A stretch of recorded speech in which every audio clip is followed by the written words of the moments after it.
ازيكم؟ النهاردة هنتكلم عن افضل 10 انواع كلاب زينة. كلاب الزينة في العموم بيكون الغرض الاساسي منها انها تبقى كلاب اسرة او كلاب صحبة، ولكن ساعات بيكون لها اغراض تانية كمان، وبتتميز بشكلها الجميل او المضحك او الظريف، وعادة بيكون حجمها صغير. يلا بينا نبتدي. رقم 10، الكيرن تيرير.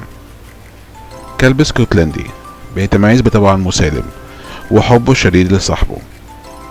كلب ذكي وسريع الاستيعاب، وشعرته مش بتسبب الحساسية. رقم 9، الهافانيز. كلب أصله من كوبا، هي دي السلالة اللي بنحضر منها كلب اللولو اللي عندنا في مصر. بيتميز بذكاء وحب شديد لصاحبه. رقم 8، الفرنش بولدوج. كلب فرنساوي طبعه اجتماعي ولكنه متدلع، بيتميز بشكله الظريف، بيحب اللعب كتير ولكن ممكن يكون عنيد. رقم 7، البج. كلب صيني بيتميز بطبعه الاجتماعي وحبه للناس والحيوانات التانية، شخصيته مرحة وظريفة. رقم 6، البكينيز. كلب صيني شعرته طويلة وبيكون وشه دايما أغمق من باقي جسمه، بالرغم من شكله كيوت ولكنه مش خواف، وينفع يبقى كلب مراقبة، وبينبه صاحبه لو في خطر.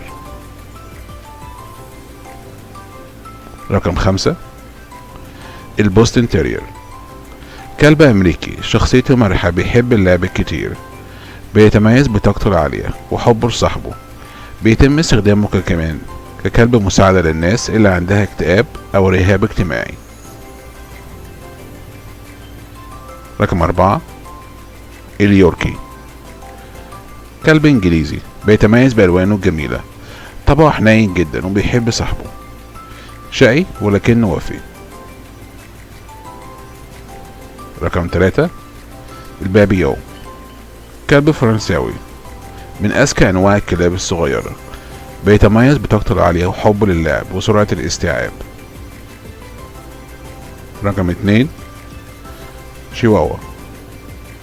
كلب مكسيكي، أصغر نوع كلب في العالم، في منه شعرته طويلة وفي منه شعرته قصيرة. غالبا بيكون كلب شخص واحد فقط، بالرغم من حجمه الصغير ولكنه مش خواف، وفي جدا لصاحبه ولكن مزاجه ساعات بيكون متقلب. رقم 1، البومرانيان. كلب ألماني بولندي، بيتميز بشكله اللي بيشبه الثعالب، كلب جميل جدا وأحيانا طبعه اجتماعي، بيحب كل الناس والحيوانات التانية، ومن أوفى الكلاب اللي ممكن تربيها. شكرا للمشاهدة.